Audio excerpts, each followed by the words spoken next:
Hey Yardbird, tignan mo yung Pinoy na yan. Parang uwak na nagkalat. Hindi ako uwak at hindi ako dapat tinatrato ng ganito. Ako'y tao din at marunong magtrabaho. Oo nga, pero alam mo naman kung gaano kaunti ang sahod mo kumpara sa akin, di ba? Waitress. Waitress. Waitress.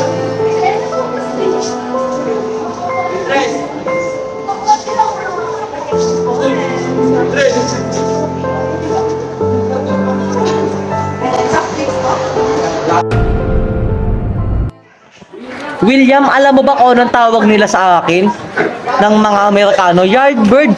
Para daw akong isang uwak na tumitira lang ng mga butel sa loob ng base militar. Ba't mo naman pinapansin ang mga insultong iyon, Modesto? Alam mo naman ganyan talaga silang mga puti. Kaya nga William pero hindi ko na kaya na magpatuloy na pambababoy sa aking dangal bilang Pilipino. Sobra na.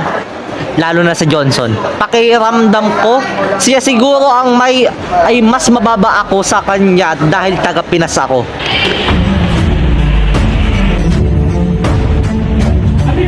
Ano yan, girl? Mukhang may amas ka na naman. Tumigil ka na, Johnson. Sobra-sobra ka na. Hindi dapat ako tinatrato ng ganito. Narinig ko na tataas ang sahod mo. Takot ka lang sa pwesto mo. Sobra